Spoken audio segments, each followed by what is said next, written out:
What's up, everybody? It is your boy Tim back with another video, and today we are in Chicago. We're in Chi-Town. Been here for the past couple days. I just been walking around, exploring, taking pictures, getting videos. Y'all know me. Been loving it. I said a while back I wanted to come back to Chicago and explore the city, and I'm so happy and grateful I got a chance to. But before I left, I'm heading out tomorrow, moving on. Before I left, I said I got to do a video. And today's video is going to be a minimalism video. And I thought about how minimalism probably looks to a lot of people when they first hear about it. When people first hear about minimalism, it sounds crazy. They hear about this whole concept of living with less. They're like, why would I want to do that? Like, why would anyone want to be a minimalist? Why would anyone willfully live with less? People spent their whole life trying to get more. They're trying to get more money. They're trying to get more things. They're trying to get better things. They spent their whole life trying to get more. People are like, why would I want to go less? You know, you know what I mean? A lot of people are like, I'm like a minimalist now, but not by choice. Like, I don't have a lot. I'm trying to get more. That's why I get up and go to work every morning. That's why I grind. That's why I hustle. I want more. Who are these people coming around talking about living with less? So first off, I want to say my definition of minimalism is not living with less. It is living with just enough, maybe just a little more. And we'll break down later in this video why that's my definition, why it differs from other people's. But I also want to go into detail and talk about like what minimalism has done for me and why there are a bunch of us out here who are proud minimalists and why we talk about it so much. We're not as bad as vegans. We're not as bad as vegans. We're not as bad as CrossFit people. Is CrossFit still a thing? We're not as bad as them, but we do like to talk about our minimalism. So I wanted to talk about why people want to be minimalist. First off, I want to talk about one of the things that once I became a minimalist, once I converted to minimalism, actually, no, we're not going to say converted. It's not a religion. It's not, you don't have to get baptized to become a minimalist. It's a way of life. It's not an organization. So we're not going to say converted. Once I decided, I don't even like labels, but minimalist is one of the few labels I give myself. But once I decided that I wanted to live a minimalistic lifestyle, and I started, getting rid of unnecessary things in my life, one of the things I realized first off was just how light and how free you feel when you get a lot of things out of your life that you don't need. Now, here's the thing you got to understand about minimalism. True minimalists aren't out here saying, oh, you can only have 50 possessions and blah, blah, blah. No. True minimalists are just saying, get rid of the stuff you don't need. So there might be things you're working towards getting that you don't have now that you can be a minimalist and still get. All we're saying is get rid of the stuff you don't need. That's all we're saying. Get rid of the stuff in your life you don't need. And for most of us, especially those of us living like America, other countries like that, there are so many things we got in our lives that we don't need. We just got, we all have got drawers and garages and closets and boxes and just, just stuff, storage containers, storage units of stuff that we don't need. We do not need. And when you get rid of that stuff and you don't have to worry about that stuff anymore, you don't have to pay that $189 a month for the storage container, or you don't have to worry about every time you walk in the garage, you get that guilty feeling because you ain't cleaned it out. Every time you open that closet and stuff hits you in the face because it's so piled up in there, well, you don't have to worry about that stuff. It's a great feeling. Also, too, like a lot of times we have things in our life that we don't need, but honestly, we just bought to try to impress people. Let's be real. And a lot of times we don't even want that stuff. A lot of times we have things in our lives we don't need and we don't really want, but we bought them to just kind of impress other people or to make a statement. Get that stuff up out of your life. Get that stuff up out of your life. And I'm telling you, you feel so light, you feel so free. You don't have to worry about that stuff anymore. We don't think about it because we've grown up, thinking that we should have as many possessions as we could possibly have. But so we don't think about the fact of what those possessions do to our mental state. The more you have, the more you have to worry about. The more you have, the more you have to worry about someone taking, or you got to worry about it breaking. You got to worry about the upkeep.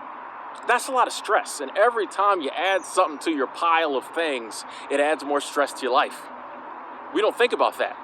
When you start getting rid of that stuff though, trust me, you'll think about it. This is one, you'll come back to me, you'll say, Tim, I appreciate that. I wasn't sold on this minimalist stuff, but I listened to your video, I trusted you. You were right, my stress level is down.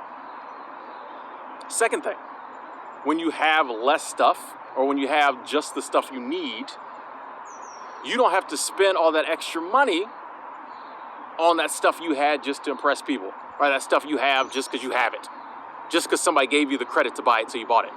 You don't have to spend the extra money on the upkeep. Get rid of that stuff. It's like we talked about the storage container. You don't have to pay that. Big fancy car that you don't really need because the kids have graduated, they're gone. Get rid of that. You know what I mean? So many different things. I had 1,000+ comic book collection. I got rid of that. I did not need that. And here's the thing too. Not only does it free up money now, it also frees up future money. For me, with the comic book collection, yeah, it freed up money now because I sold a lot of those comics that were just sitting in my closet collecting dust. I thought my self-worth was like tied to those comics. And for a while it was, until I realized that it wasn't. Sold those, got that money, did a lot of things, went to the doctor, went to the dentist. Hadn't been in 15 years, had the money the whole time in the closet. But also, now my future money wasn't tied to buying comics. Right? So it freed up money now, but if I kept that collection, I would have kept collecting. And that was a good, I promise you, $100 a week I was spending on comics on a light week. So we're looking $400, $500, $600 a month I freed up just getting rid of the comics I already had. So a lot of the things that you have that you get rid of can give you money now, save you money now, but also saves you future money. And like, I was so surprised. I was so surprised because I'm like, where's this money coming from? You know, once I became a minimalist, you know, at the end of the month, I still had all this money.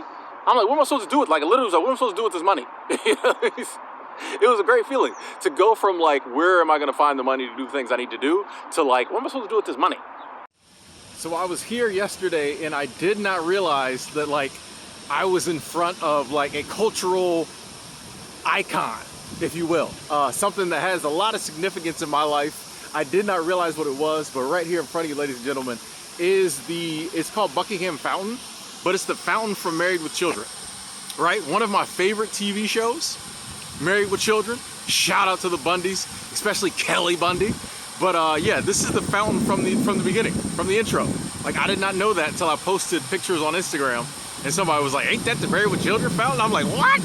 So I had to come back today and like get some more video, man. Like, come on, look at that. Oh, I love it. Water, yes. Yes. Dude, if y'all knew what this meant to me, like, it'd be the little things. It'd be the little things. This made the whole trip to Chicago, like, worthwhile right here just to see this. Final one I want to talk about is it frees up more free time. This is a big one. This is a big one, okay? Because time is what life is about. Because you have to have time to do any of this other stuff in life. It don't matter what you're trying to do. If you don't have the time to do it, you can't do it. And it's also one of the only things in life that goes away and there's no possibility of it coming back. The 24 hours you spent today, you're not getting back. We don't like to talk about that. We don't like to think about that or talk about it. The 24 hours we spend today, we ain't getting back. Time comes, it goes. So you don't want to spend all your life wrapped up in like taking care of possessions, stuff, things. And you definitely don't want to spend all your time like working, grinding, hustling for like stuff, things, material possessions that aren't going to do anything for you. Once again, if you have things in your life that are doing something for you, cool. You have things in your life that mean something for you, cool. If it's doing something for you and your family and your loved ones, cool. But a lot of us have stuff in our lives that ain't doing nothing for us, and we spend our time either working to get more of that, or like, you know, the upkeep on that, or we spend our time worrying about that stuff, and it's like, it's pointless. It's pointless. You look back 10 years later, you're like, where did the time go? The time went you worrying about stuff. The time went you trying to accumulate things you don't need. All I'm talking about in this video is getting rid of things you don't need and don't want. Once again, go back, my definition of minimalism differs from some people. My definition of minimalism is living with just what you need, maybe a little more. Now, the little more comes in because we all have like hobbies and we all have things that, you know, if you really, really like baseball cards and you want to spend some money on your baseball cards, cool. Like me, I still have a couple comic books. You know, I might have like 5 now. And every now and then I might buy some comic books. I usually end up selling them later. But, you know, we all have some things we don't really need. But here's the thing. Once you like really start living with a minimalistic mindset, the little extra wants you want will become smaller and less expensive. Trust me. Trust me. Now a lot of the wants we want are crazy, out the park expensive. You know, we just be blowing money willy-nilly. But like once you get a minimalistic mindset and you get used to like having extra money and saving that money and investing it or putting it towards your future or your kids' future or donating it, you get to the point you don't want to, like your wants are going to start getting smaller. Your wants are going to start getting smaller. Like whereas before I would have to have, a $200-$300 comic book. I need that. You know, every now and then I had to buy me a special one. You know, that was a get. Now I can buy like a $10 comic book with a cool cover and I'm happy. Or I'm even more happier to save that money and use it to like travel to somewhere I've never really had a chance to explore. You know, and that's the thing too. A lot of people who become minimalist, their lives become less about stuff and more about memories and experiences. That's where my life is at now. I want to meet new people. I want to see new things. If I got to work, if I got to grind, if I got to hustle, that's where my money's going to go because that's stuff that stays with me. I don't remember the stuff I owned when I was 25. Most of it broke, got stolen, got thrown away. I don't remember the stuff I had when I was 25. You know, I remember some of the things I did when I was 25. And definitely these last few years, probably about 6 years now I've been a minimalist. I remember the experiences I have. And, you know, I remember the experiences. I remember the people I've met. I remember the places I've gone. Those things bring me joy long after it's over. And here's the funny thing. Other than like the comic books and a couple other things, I don't remember most of the things I got rid of. I don't remember none of that stuff. It means like nothing to me. There is nothing, I promise y'all, I can look y'all in the eye and tell y'all, there's nothing I got rid of when I became a minimalist that I miss. Nothing. Because if I already had it, I had it. I can be like, yeah, I had that, I got rid of it. It's almost a bigger flex to have something and get rid of it. Yeah, I had that before, I got rid of it, whatever. It's almost a bigger flex. But I don't miss any of it. I don't miss any of it. But I am so grateful and so appreciative that I'm able to live the life I live now.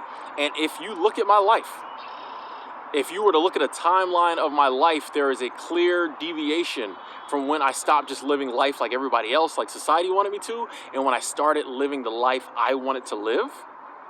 And minimalism is like, if here's the deviation, minimalism is like right there. I became a minimalist and then my life shifted.